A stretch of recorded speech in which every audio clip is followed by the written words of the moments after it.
Good morning, students. Good morning.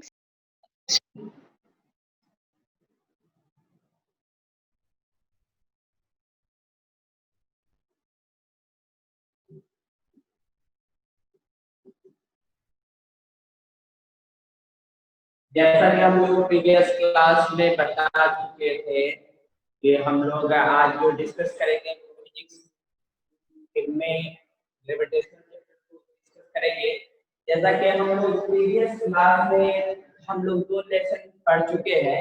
हम जो पहला लेसन जो पढ़े थे उसमें डिस्कशन ये किया गया था कि दुनिया का कोई भी ऑब्जेक्ट या तो रेस्ट में है या तो मोशन में है। मगर अगर देखा जाए तो इस अर्थ पर का जितना भी ऑब्जेक्ट है, यहाँ तक कि हमारा बिल्डिंग, यहाँ तक कि हमारे क्लासरूम में लगा हुआ बेंच डेस्क, ये भी मोशन में है। क्यों? क्योंकि हमारा अर्थ रोटेट कर रहा है।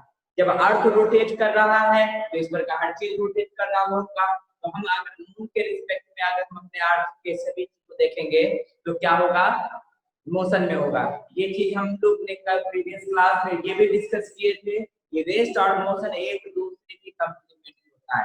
यानी कहने का मतलब ये हुआ कि एक ऑब्जेक्ट एक सिचुएशन में अगर रेस्ट में है तो वही ऑब्जेक्ट दूसरे सिचुएशन में मोशन में आ जाता है। इसका एक एग्जांपल लेकर के हम आप लोग को बताए थे, ये एग्जांपल लेकर के बताए थे कि मान लो कि एक चलती हुई ट्रेन के कोच में बैठा हुआ पैसेंजर, चलते हुए ट्रेन के कोच में बैठा हुआ पैसेंजर वो एक दूसरे को देखेगा तो किसमें कहेगा?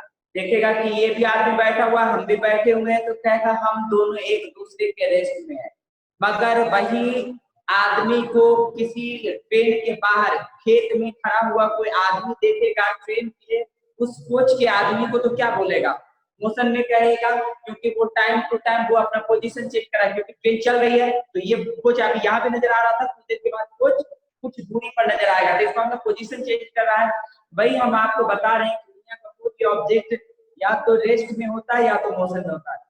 और रेस्ट और मोशन किसके बिना में होता है? किसी दूसरे बॉडी के रिस्पेक्ट में देखने पर पता चलता है। उसके बाद हम लोग प्रीवियस क्लास में ये डिस्कस किए थे बाबू कि मोशन कितने तरह का होता है। एक होता है यूनिफॉर्म वे में और एक होता है नॉन यूनिफॉर्म वे में। यूनिफॉर्म वे का मतलब ये हुआ कि अगर ये कोई भी बॉडी मोशन में है, अगर इक्वल इंटरवल ऑफ टाइम में इक्वल डिस्टेंस कवर करता है तो उसको कहा जाता है यूनिफॉर्म मोशन। अगर नॉन यूनिफॉर्म मोशन किसको कहते हैं? तो जब कोई object equal interval of time में अनइक्वल डिस्टेंस कवर करे या equal distance unequal interval of time में कवर करेगा तो हम उस ऑब्जेक्ट को क्या कहते हैं? नॉन यूनिफॉर्म मोशन में कहते हैं। उसके बाद हम उसके पोजीशन चेंज करने के बिना पर हम लोग डिस्कस किए थे कि कोई भी ऑब्जेक्ट अगर स्ट्रेट पाथ पर कवर करेगा तो स्ट्रेट मोशन में ये मोशन होगा, सर्कुलर पाथ पे रोटेट करेगा सर्कुलर मोशन होगा, और वो अपने मोशन को बार-बार रिपीट करता रहेगा तो उसको पीरियोडिक मोशन कहा जाएगा। और कोई भी मोशन अपने आप को रिपीट करेगा मगर टाइम इंटरवल फिक्स नहीं होगा, उसको नॉन पीरियोडिक मोशन कहा जाएगा। जिसमें डायरेक्शन नहीं मालूम होगा मोशन का, उसको रैंडम मोशन कहा जाएगा। और एक चीज ये बात हम आप बताने का मेन मकसद ये है कि हमको ये जानने की कोशिश करना चाहिए था इस लेसन में कि अगर कोई भी ऑब्जेक्ट मोशन में तो अपने आप हो गया होगा मोशन में, अपने आप मोशन में कोई नहीं हो सकता है जब तक कि उस पर कोई अनबैलेंस फोर्स नहीं लगाया गया होगा। इसका मतलब कोई भी बॉडी अगर मोशन में है या कोई बॉडी चल रही थी रुक गया है, इसका मतलब उस पर कोई ना कोई फोर्स एक्सर्ट किया गया होगा। अगर फोर्स एक्सर्ट नहीं करेंगे तो वो बॉडी या तो चलता हुआ रहेगा तो मोशन रेस्ट भी नहीं आएगा, और रेस्ट का कोई बॉडी है तो वो मोशन भी नहीं आएगा। तो कहने का मतलब ये हुआ कोई भी बॉडी का जो मोशन का जो कॉज है वो फोर्स की वजह से। उसके बारे में हम लोग नेक्स्ट चैप्टर में डिस्कस किए थे कि दुनिया का कोई भी ऑब्जेक्ट अगर वो रेस्ट में है या मोशन में, it will be continue in that position, वो उसी पोजीशन में रहना चाहता है जब तक कि उस पर कोई फोर्स लगाया नहीं जाए। तो ये प्रॉपर्टी जो उसका क्या कहलाता है? इनर्शिया कहलाता है। इसके बारे में हम लोग इस चैप्टर में डिस्कस किए थे लॉ ऑफ मोशन के बारे में, जिसको किसने दिया था? न्यूटन साहब ने दिया था, जिसको हम कहते हैं न्यूटन्स लॉ ऑफ मोशन के नाम से जानते हैं। न्यूटन लॉ ऑफ मोशन में उन्होंने 3 लॉ दिया था, first law of motion, second law of motion and third law of motion. इसको हम एक बार रिपीट कर देते हैं फिर हम आज ग्रेविटेशन में जाएंगे। फर्स्ट लॉ ऑफ मोशन में न्यूटन साहब क्या कह रहे थे? फर्स्ट लॉ ऑफ मोशन में न्यूटन साहब ये कह रहे थे कि अगर कोई भी बॉडी रेस्ट में है या कोई मोशन में है, it will be continue in that position, वो हमेशा उसी पोजीशन में रहेगा जब तक कि उस पर कोई एक्सटर्नल फोर्स अप्लाई नहीं करेंगे। अब जैसे फॉर एग्जांपल हम साइकिल के इंजन को चालू यानी गाड़ी के इंजन को चालू करते रहेंगे तो गाड़ी चलती रहेगी ना, जब तक कि हम उस पर ब्रेक पर पाँव नहीं डालेंगे तब तक कि वो गाड़ी रुकेगी नहीं। अगर हम एक्सीलरेटर लेते रहे गाड़ी चलती रहेगी, रुकेगी नहीं, वो तब रुकेगी जब हम ब्रेक अप्लाई करेंगे। तो भाई हम कह रहे हैं कि कोई भी बॉडी अगर रेस्ट में है या मोशन में है वो तब तक रेस्ट और मोशन में रहेगा जब तक कि उस पर कोई फोर्स हम अप्लाई नहीं करेंगे। ये न्यूटन साहब का पहला लॉ था। न्यूटन साहब के पहले लॉ के मुताबिक से हमको क्या चीज का जानकारी मिला? दो चीज का जानकारी मिला। एक तो मोशन में किसके बारे में, फोर्स के डिफिनेशन के बारे में पता चला, और दूसरा किसी भी बॉडी का प्रॉपर्टीज वो बता रहा है इसलिए इनर्शिया के बारे में पता चला। इनर्शिया कहते किसको है? तो जैसा कि हम लोग पहले ही बता चुके हैं कि किसी भी बॉडी का वैसा प्रॉपर्टी जिसमें वो बॉडी अगर अंडर रेस्ट में है या मोशन में है, it will continue in that position, वो इसी पोजीशन में रहेगा। वो जो प्रॉपर्टीज है उस बॉडी का, वही उसका इनर्शिया कहलाता है। उसके बाद हम लोग सर इनर्शिया एक बार और बताइएगा। इनर्शिया तीन तरह का होता है, inertia of rest, inertia of motion, inertia of direction. ये चीजों के बारे में डिस्कस किए थे, इसका एग्जांपल भी लेकर के बताए थे। इनर्शिया ऑफ रेस्ट का मतलब क्या हुआ कि ये देखिए बेंच डेस्क हमारे क्लासरूम में रखा हुआ है, वो अब रेस्ट में ही रहेगा जब तक कि हम उसको उठा करके किसी दूसरे रूम में नहीं। इसका मतलब वो उसका प्रॉपर्टीज हो गया। तो ये इनर्शिया, रेस्ट ऑफ इनर्शिया का एग्जांपल हो गया। अब एक चीज आप बताइए कि आपके घर में कभी आप अपने बिस्तर को ठीक किए हैं? आपकी मम्मी आपको बोल रही होगी कि बाबू बिस्तर को झाड़ देने के लिए, क्यों कहती है? क्योंकि बिस्तर पर दिन भर में अगर कोई डस्ट पार्टिकल अगर रहा होगा तो वो क्या होगा, झाड़ने से वो नीचे हो जाएगा। हम क्या करते हैं, जब हम अपने बिस्तर को झाड़ते हैं तो क्या होता है, बिस्तर पर क्या लगा हुआ होता है, डस्ट पार्टिकल लगा होता है। जब हम झाड़ते हैं तो क्या होता है, हमारा जो ये क्या बिस्तर है वो नीचे हो जाता है और डस्ट पार्टिकल हवा में जम जाता है, और उसको जब पोजीशन नहीं, जब उसको क्या मिलता है, तो सपोर्ट नहीं मिलता तो गिरता है। तो ये किस पर काम कर रहा है? ये इनर्शिया के रूल पे काम कर रहा है। वो चाहता है कि हम बिस्तर पे ही रहें, मगर बिस्तर पे झटका देने की वजह से वो डस्ट पार्टिकल एयर में चला गया और वो हमारा जो बिस्तर है वो नीचे की ओर चला गया, उसको कोई सपोर्ट नहीं मिलने की वजह से वो डस्ट पार्टिकल फिर जमीन पे जाकर के गिर जाता है। दूसरा, इनर्शिया ऑफ मोशन का एग्जांपल हम क्या बोले कि अगर कोई भी गाड़ी चल रहा है, अब जैसे फॉर एग्जांपल हम बाइक चला रहे हैं, एस्केलेटर लेते रहेंगे चलता ही रहेगा, वो रुकेगा नहीं। एस्केलेटर लेते रहिएगा तो चलता रहेगा ना, रुकेगा ना, जब तक कि हम उस पर ब्रेक अप्लाई नहीं करेंगे, है कि नहीं? ये अर्थ रोटेट होती रही, ये मून रोटेट होता जा रहा है। क्यों? क्योंकि इस पर एक फोर्स लग रहा है जिसको सेंट्रीपेटल एंड सेंट्रीफ्यूगल फोर्स कहा जाता है। ये हम आगे डिस्कस करेंगे। तो ये चलता जाएगा जब तक इसको रोका नहीं जाएगा, ये रुकेगा नहीं, ये कंटिन्यू चलता ही जाएगा, ये नेचुरल है।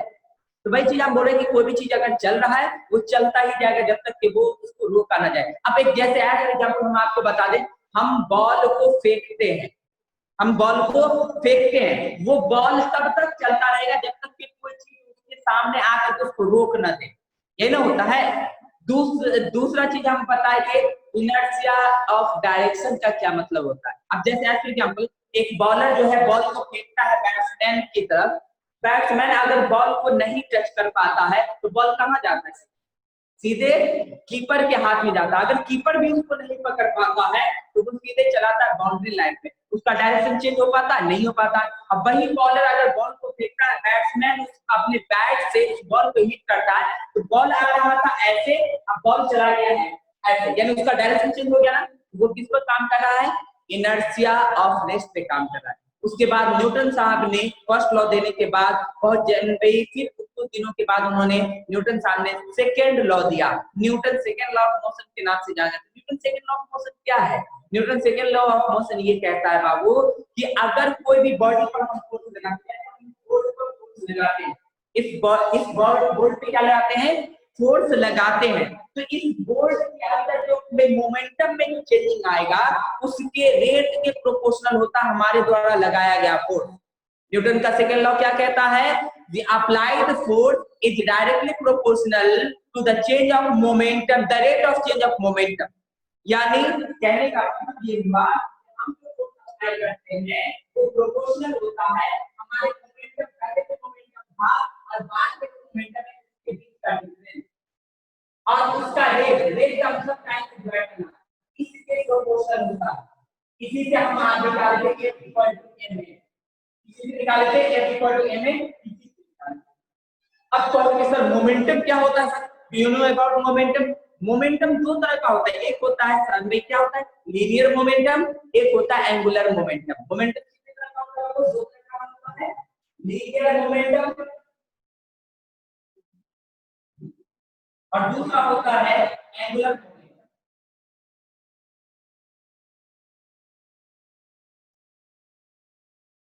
लीनियर एक सीधी रेखा में अगर उसके वेलोसिटी में और मास में चेंजिंग होगा तो वो मोमेंटम लीनियर मोमेंटम कहलाता है। क्या जाता है अब p इक्वल टू होता है mv, इक्वल टू क्या होता है mv। सर आपका आवाज नहीं आ रहा है। हमको नहीं पढ़ना है, ये 11th क्लास का सिलेबस है, इसलिए खाली नाम जान लीजिए आज। और जब आप 11th क्लास में जाइएगा, जब आपके सर पढ़ाएंगे तो आप ये बात याद रखिएगा कि सर बताए थे कि मोमेंटम दो तरह का होता है, एक लीनियर मोमेंटम होता है, एक एंगुलर मोमेंटम होता है। इसमें एक कंसेप्ट आता है v इक्वल टू r होगा, इसको कहा जाता है v इक्वल टू r होगा। एंगल मोमेंटम के बारे में हम पढ़ेंगे, इसके बारे में ये आगे हमको पढ़ना। तो मोमेंटम होता क्या है? अब जैसे है फॉर एग्जांपल हमारा मास और हम किस रफ्तार से चल रहे हैं उस दोनों को मल्टीप्लाई करेंगे ना तो वो हमारा मोमेंटम कहलाएगा। वो हमारा क्या कहलाएगा? मोमेंटम कहलाएगा। मान लीजिए कि हम 50 केजी के हैं और हम 14 किलोमीटर पर आवर के स्पीड से चल रहे हैं। कितना के स्पीड से? 14 किलोमीटर पर आवर के स्पीड से चल रहे हैं। तो हमारा मास और हमारा जो स्पीड है दोनों को मल्टीप्लाई कीजिएगा तो वो हम दोनों को मल्टीप्लाई करने पर जो रिजल्ट आएगा वो हमारा मोमेंटम होगा। वो हमारा क्या होगा? मोमेंटम होगा। ठीक है, तो भाई हम आपको बता रहे थे मोमेंटम के बारे में। ये मोमेंटम में जो चेंजिंग आएगा फोर्स लगाने की वजह से, फोर्स लगाने की वजह से मोमेंटम में जो चेंजिंग आएगा उसके रेट के प्रोपोर्शनल होगा। उसके रेट के क्या होता है? हमारा फोर्स प्रोपोर्शनल होता है। उसी से इक्वेशन आया है इक्वल टू ma। उसके बाद न्यूटन का थर्ड, न्यूटन साहब ने इस पर कौन सा न्यूटन साहब का सेकंड लॉ में कौन सा चीज काम कर रहा होता है? इसका क्या एप्लीकेशन? खाली दे देने से ना होता है जी, इसका यूटिलाइज किया होगा ना। इसका यूटिलाइज किया गया है कि आप कभी भी ऊंची कूद पर बहुत ऊंचाई पर से कूदते हैं, हाई जंपर सब जो होता है बहुत ज्यादा ऊंचाई से कूदने वाला, वो नीचे में बालू डाल देता है। क्यों डालते हैं मालूम है? क्यों? क्योंकि अगर बालू नहीं डालेगा, डायरेक्ट प्लेन सरफेस रखेगा तो जब वो लड़का ऊपर से कूदेगा इमीडिएटली उसका मोमेंटम जीरो हो जाएगा। और जब इमीडिएटली अगर उसका मोमेंटम जीरो हो जाएगा, जैसे टच किया उसी समय उसका मोमेंटम जीरो, जैसे मोमेंटम जीरो हो जाएगा हो सकता है उसके पांव की हड्डी टूट सकती है, हो सकता है उसके बॉडी के नस भी यानी पांव के नस भी छट सकते हैं। और बालू डाल देने से क्या होता है कि जैसे वो लड़का नीचे की ओर कूदता है, बालू के सरफेस से टकराता है, वो धीरे धीरे बालू में धंसता जाता है। बालू में धंसने की वजह से इमीडिएटली उसका मोमेंटम जीरो नहीं होता है, धीरे धीरे उसका मोमेंटम जीरो होता है, जिसकी वजह से उसके पांव पर इफेक्ट कम पहुंचता है। देखते होइएगा आप, ये तो प्रैक्टिकल आप ये जरूर किए होइएगा, आप लोग जरूर क्रिकेट मैच वगैरह खेले होइएगा, उसमें आप कैच पकड़ते हैं तो देख आप कैसे कैच पकड़ते हैं? बॉल को पकड़ते हैं, पता है पकड़ लेते हैं, हाथ को पीछे की ओर खींचते हैं, हाथ को पीछे की ओर खींचते ना, क्यों खींचते हैं? ये आपका सेंस कहता है कि हाथ को पीछे की ओर खींचना चाहिए जब कैच पकड़ते हैं। क्यों? क्योंकि अगर हम हाथ को ऐसे ही रखते हैं, अब बॉल आए ऐसे पकड़ ले तो हमारे हाथ पर डायरेक्ट चोट पड़ेगा, यानी बॉल जैसे हमारे हाथ के किससे कलाई से टकराएगा, यहाँ पे इसका मोमेंटम इमीडिएटली जीरो हो जाएगा। जब इमीडिएटली जीरो होगा तो हो सकता है मेरे हाथ का जो है हड्डी है वो टूट सकता है। जब हम पीछे करते जाएंगे, जैसे हाथ से बॉल टकराया और हाथ को धीरे धीरे पीछे करेंगे तो वो धीरे धीरे उसका मोमेंटम जीरो होगा। जब धीरे धीरे मोमेंटम जीरो होगा तो मेरे हाथ की हड्डी नहीं टूटेगी, उतना इफेक्ट हमको, उतना चोट महसूस नहीं होगा। ये न्यूटन साहब का सेकेंड लॉ का एप्लीकेशन है। न्यूटन साहब का थर्ड लॉ क्या था बाबू? न्यूटन साहब का थर्ड लॉ ये था कि अगर महात्मा गांधी वाले कॉन्सेप्ट सुनिए ना, महात्मा गांधी वाला कि अगर एक गाल दे दूसरा गाल बढ़ा देना चाहिए कि मार दो दूसरे गाल, मगर अब होता है ऐसा, हमको एक झापड़ मारोगे तो हम तुमको तो दो झापड़ मारेंगे, तो यानी एक्शन का रिएक्शन हुआ ना यहाँ। यहाँ एक्शन का रिएक्शन हुआ ना, उसी तरह न्यूटन का थर्ड लॉ भी है कि अगर हम किसी बॉडी पर जितना फोर्स लगाएंगे वो बॉडी भी हम पर उतना ही, हम किसी बॉडी पर जितना फोर्स लगाएंगे वो बॉडी भी हम पर उतना ही फोर्स लगाएगा, उसी को कहते हैं न्यूटन का थर्ड लॉ।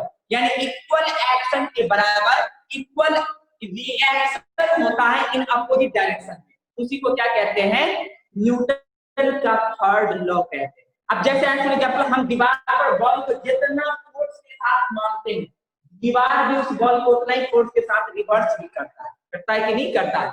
अब जैसे एग्जांपल, कभी आपने सोचा है कि समुद्र में इतना बड़ा बड़ा स्टीमर कैसे तैरता है, आसमान में हवा में रॉकेट प्लेन हवाई जहाज वगैरह कैसे उड़ता है, ये भी न्यूटन के थर्ड लॉ पर काम कर रहा होता है। न्यूटन के थर्ड लॉ पर कहोगे कि कैसे सर, देखते होइएगा जब रॉकेट उड़ता है तो वो अपने पीछे से गर्म गैस को छोड़ता है, यानी रॉकेट अपने पीछे से क्या छोड़ता है, गर्म गैस छोड़ता है। ये गर्म गैस इतना पावर से निकलता है, इतना फोर्स से निकलता है कि उसके हमारे एटमॉस्फेयर के हवा पर वो प्रेशर डालता है, और वो प्रेशर डालने की वजह से एटमॉस्फेयर का जो पार्टिकल है वो भी उसको पीछे की ओर धकेलता है, जिसकी वजह से रॉकेट आगे की ओर पुश हो जाता है। यानी वो पीछे की ओर में प्रेशर लगाया उसका गैस, और ये एटमॉस्फेयर का जो पार्टिकल है उसको आगे की ओर प्रेस किया, जिसकी वजह से आगे की ओर होगा। अब दूसरा चीज क्या बोले कि भाई समुद्र में जहाज कैसे चलता है। अब जैसे देखिए हम छोटा सा नाव का एग्जांपल लेते हैं, नाव जब को चलाया जाता है उसमें जो होता है पैड लगा हुआ होता है, उसको हम पानी के पीछे करते हैं, मेरा जो नाव है वो आगे की ओर जाता है। वो न्यूटन के थर्ड लॉ से हम पानी पर जितना फोर्स लगाएंगे, जितना ज्यादा फोर्स लगाएंगे उतना ज्यादा फोर्स जो है नाव पर लगेगा, जिसकी वजह से नाव आगे की ओर पुश करेगा।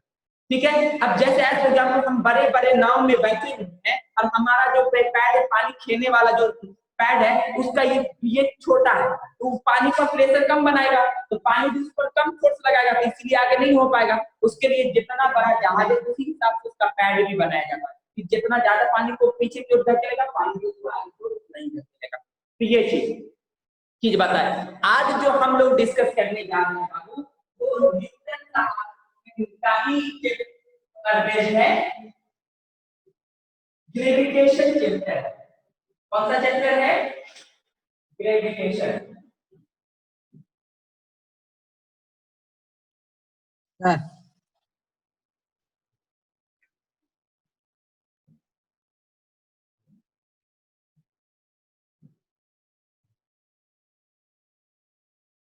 ग्रेविटेशन चैप्टर है।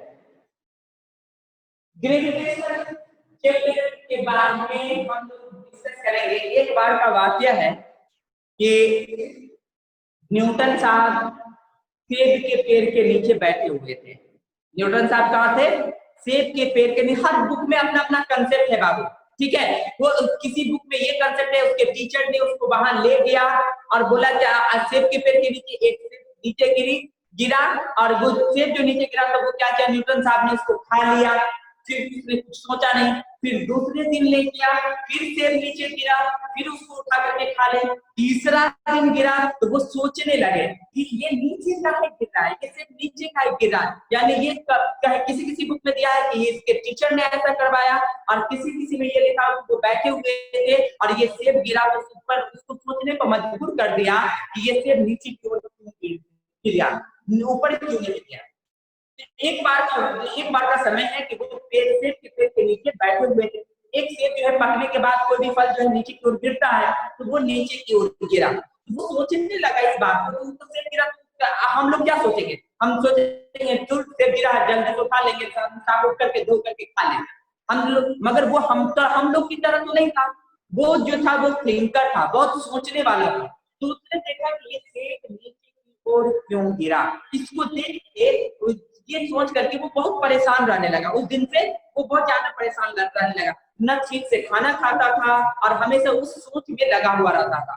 उसकी बहन जो है उसको देखती है कि इस कंडीशन में ये लड़का 2-4 दिन से न खाना ठीक से खा रहा है और न कोई काम ठीक से कर रहा है, क्या रीजन। उससे पूछी थी उसकी सिस्टर, तो वो बोलते हैं कि देखिए ना सेब नीचे का है गिरा, पेड़ से करके सेब नीचे का गिरा, ऊपर का नहीं चला गया।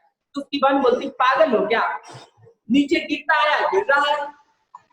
उसको ऊपर रुकने का कोई जगह नहीं मिलता, इसलिए गिर रहा है। मगर वो लड़का इस बात को नहीं माने, यानी न्यूटन साहब ने इस बात को नहीं माने। वो बाद में बहुत ज्यादा जद्दोजहद करने के बाद, बहुत ज्यादा सोचने के बाद वो ये निष्कर्ष पे निकले कि इसको अर्थ खींच रही है, इसको, यानी इस जब फल नीचे की ओर गिरता है, इसका मतलब है फल को वो क्या कर रही है, नीचे की ओर खींच रही है। का नाम उन्होंने क्या नाम रखा, ग्रेविटेशनल फोर्स। मैग्नेटिक फोर्स, क्योंकि मैग्नेट भी क्या करता है, एक मैग्नेट दूसरे मैग्नेट को खींचता है, तो यानी अर्थ जो है इस चीज को अपनी ओर खींच रहा है, उसने कहा कि अर्थ का ये मैग्नेटिक फोर्स है। बाद में इस मैग्नेटिक फोर्स का नाम रखा गया, क्या नाम रखा गया, ग्रेविटेशनल फोर्स। तो ये कंसेप्ट था कि ग्रेविटेशनल फोर्स के बारे में सोचने का मौका न्यूटन साहब को कैसे मिला होगा। तो न्यूटन साहब को तो भाई पता है कि पेड़ के नीचे बैठे हुए थे, पेड़ नीचे गिरा, तो उसको सोचने का मौका मिला कि पेड़ का फल नीचे क्यों गिरता है, या किसी भी चीज को हम ऊपर फेंकते हैं तो वो नीचे की ओर क्यों गिरता है। तो ये निष्कर्ष उन्होंने निकाला कि कोई भी बॉडी को अगर ऊपर से नीचे की ओर गिरा, इसका मतलब उस बॉडी को अर्थ अपनी ओर खींच रहा है, क्योंकि हमारा अर्थ बहुत बड़ा है। Our earth is very large, जिसके रिस्पेक्ट में, उस स्टोन, उस फल के रिस्पेक्ट में, फल बहुत छोटा हो गया ना, फल क्या हो गया, बहुत छोटा हो गया हमारे हाथ के रिस्पेक्ट में, इसीलिए इसका फोर्स दिखता है कि अर्थ जो है उसको खींच रहा है। एक चीज और हम आपको बता दें, यूनिवर्स का जितना भी चीज है वो एक दूसरे को अट्रैक्ट करता है, चाहे वो अर्थ के सरफेस का हो, चाहे वो टेरेस में क्या हो, हेवनली बॉडीज हो, यानी आसमान में जितना भी प्लैनेट्स है, वो एक प्लैनेट दूसरे प्लैनेट पर फोर्स लगाती है। उसी तरह अर्थ पर कोई भी चीज है, एक चीज दूसरे चीज पर फोर्स लगाती है। तो कहोगे कि सर हम किसी चीज पर दूसरे चीज पर फोर्स लगाते हैं, जैसे हम अभी खड़े हुए हैं इस मोबाइल के सामने और हम खड़े हुए हैं, हम भी इस पर फोर्स लगा रहे हैं, खींचने की कोशिश कर रहे हैं, और ये भी हम पर खींचने की कोशिश कर रहे हैं, मगर इसका इतना छोटा है कि पता नहीं चल रहा है। हेलो, म्यूट हो जाइए बाबू, म्यूट हो जाइए। क्या बोल रहे थे कि हम भी मोबाइल के सामने तो खड़े हुए, मोबाइल के सामने, मोबाइल पे हम भी फोर्स लगा रहे हैं, मोबाइल भी हम पर फोर्स लगा रहा है, मगर हमारा बॉडी बहुत छोटा है, हमारा मास बहुत छोटा है, इस मोबाइल का मास बहुत छोटा है, इसीलिए इसका फोर्स इतना छोटा है कि वो दिखने को नहीं मिलता है। मगर ये अर्थ इतना बड़ा है और ये फल बहुत छोटा था, इसीलिए इसके बीच जो लग रहा है फोर्स वो दिख रहा था, वो दिख रहा है ना। तो कहने का मतलब ये हुआ कि उन्होंने बताया कि अर्थ किसी भी चीज को अपनी ओर खींचता है, उसका नाम उन्होंने पहले कहा अर्थ का मैग्नेटिक फोर्स, बाद में इसका नाम क्या रख दिया गया, ग्रेविटेशनल फोर्स के बारे में। उसके बाद बहुत जद्दोजहद करने के बाद, बहुत जद्दोजहद करने के बाद सिर्फ यहीं तक तो नहीं महदूद रह गए, इसके बाद भी उन्होंने क्या किया भाई, और स्टडी किया, उन्होंने ये निष्कर्ष निकाला कि दुनिया का जितना भी बॉडी है, चाहे वो अर्थ पे है, चाहे वो अर्थ से ऊपर है, यानी प्लैनेट वगैरह है, एस्ट्रोनॉइट और ये सैटेलाइट वगैरह है, ये सब जो है एक दूसरे पर फोर्स लगाती है, उसका नाम उन्होंने क्या रखा, ग्रेविटेशनल फोर्स। इसीलिए न्यूटन का जो न्यूटन साहब ग्रेविटेशनल फोर्स से रिलेटेड एक लॉ दिया, जिसको न्यूटन ग्रेविटेशनल लॉ के नाम से जाना जाता है, न्यूटन ग्रेविटेशनल लॉ के नाम से जाना जाता है। तो क्या बताया उन्होंने बताया कि हमारा अर्थ है, यह हमारा क्या है, अर्थ है। अगर हम कोई बॉडी को कोई लड़का जो है, कोई लड़का एक बॉल को यहाँ फेंक देता है, एक बॉल को उछाल के ऊपर फेंक देता है, जो बॉल किधर की ओर आता है, नीचे की ओर आता है। इसके बाद उन्होंने क्या लगाया, अर्थ जो है बॉल क्या कर रहा है, ग्रेविटेशनल फोर्स लगा रहा है, कौन सा फोर्स लगा रहा है, ग्रेविटेशनल फोर्स लगा रहा है, ठीक है। ये ग्रेविटेशनल तो उन्होंने अर्थ से रिलेटेड नहीं, उसके बाद बहुत ज्यादा स्टडी किए, उसके बाद उन्होंने बोला कि अर्थ है और ये क्या चला गया, सेलेस्टियल बॉडी में आ गया, यानी अर्थ से दूर की बात भी आप सोचने लगे। उन्होंने बोला ये फोर्स लगा रहा है, ये फोर्स लगा रहा है, यानी अर्थ जो है फोर्स लगाता है, तो उस फोर्स का नाम उन्होंने ग्रेविटेशनल फोर्स रखा। तो अगर आपसे ये पूछा जाएगा ये पढ़ने के बाद, ये सब पढ़ने के बाद ग्रेविटेशनल फोर्स किसको कहते हैं, क्या जवाब दीजिएगा, do you know about gravitational force? अभी इतना समझाने के बाद अगर कोई पूछेगा आपसे कि ग्रेविटेशनल फोर्स किसको कहते हैं, अगर आप जिस लैंग्वेज में जानते हो आप हमको बताइए कि ग्रेविटेशनल फोर्स किसको कहते हैं। Hello hello, Yes, sir. बताइए आप लोग कि ग्रेविटेशनल फोर्स किसको कहते हैं। ये जो समझाए ना कि एक बॉडी दूसरे बॉडी को फोर्स लगाती है, तो उस फोर्स को क्या कहते हैं? ग्रेविटेशनल फोर्स कहते हैं। तो क्योंकि पहला पहल जो स्टार्ट हुआ था वो अर्थ को लेकर के स्टार्ट हुआ था, तो हम ग्रेविटेशनल फोर्स अगर आपके जवाब पूछा जाए किसको कहते हैं, क्या जवाब दीजिएगा? Gravitational force.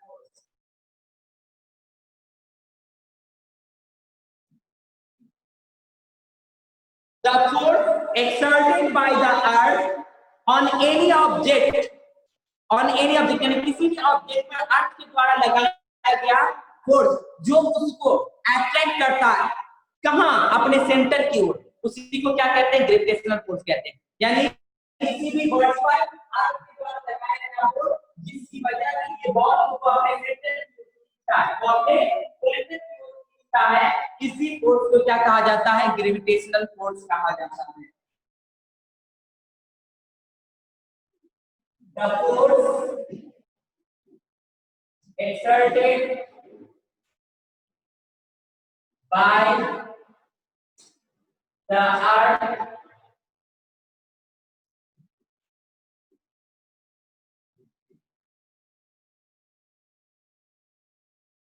from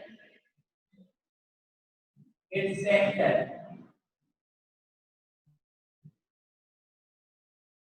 is called gravitational force.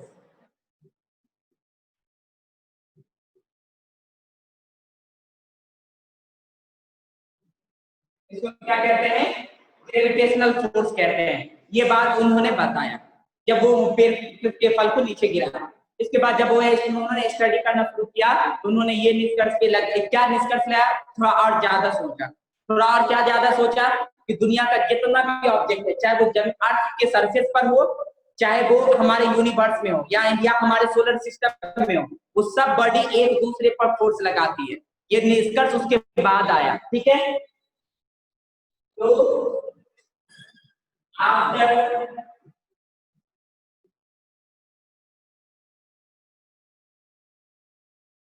after the discovery of gravitational force,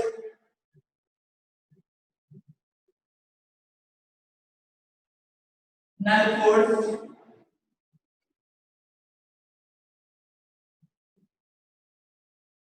Newton said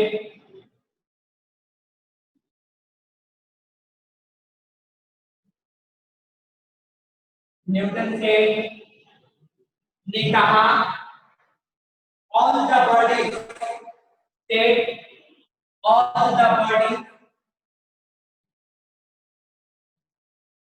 which is on the surface of earth or in our universe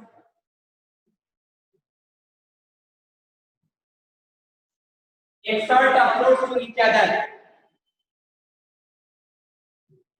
Exert a force to each other.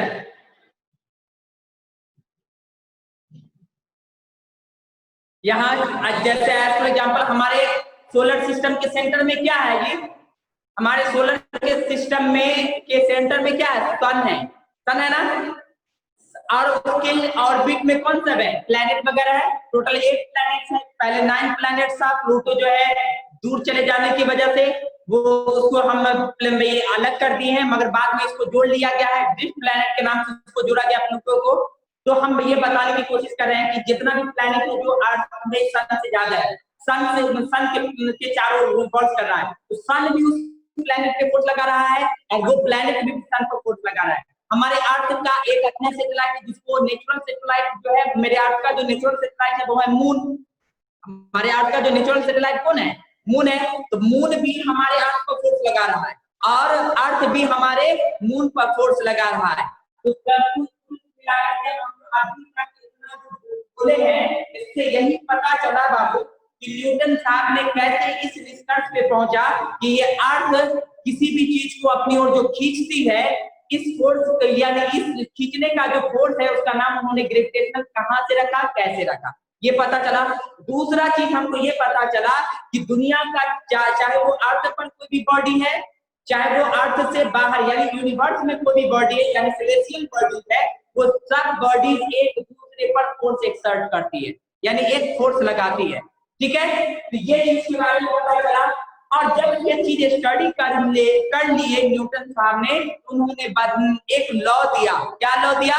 जिसका नाम है Newton gravitational law. उन्होंने उसके बाद उन्होंने क्या law दिया? Newton gravitational law दिया। वो हम लोग नेक्स्ट डे डिस्कस करेंगे, क्योंकि टाइम अलाउ नहीं कर रहा है कि नेक्स्ट टॉपिक को डिस्कस किया जाए, क्योंकि उसमें प्रूफ करना होगा। तो आज इतना ही रहने देते हैं। आप लोग प्रीवियस वाला जो चैप्टर है उसको अच्छे से पढ़िए, उसमें कोई प्रॉब्लम है तो वो पूछिए, और ग्रेविटेशनल चैप्टर को बहुत अच्छे से पढ़िए। ये सबसे इंटरेस्टेड क्वेश्चन भी मतलब टॉपिक भी है, और 11th का सबसे इम्पोर्टेंट टॉपिक भी है। अगर आज 11th का ये ग्रेविटेशनल चैप्टर अच्छे से पढ़ लीजिएगा तो आगे चल के आपको दिक्कत नहीं होगा। ठीक है, तो ये आप सब लोग टाइम पर अटेंड भी कीजिए अपने मीटिंग को। लेट कीजिएगा, कोई चीज छूट जाएगा तो समझ में नहीं आएगा। इसीलिए अगर आपके कोई भी दोस्त हैं जो क्लास से अटेंड नहीं कर रहे हैं, उनको कहिए कि क्लास अटेंड करने के लिए। अगर छूट जाएगा तो फिर दिक्कत हो जाएगा। ठीक है, ओके, बाय।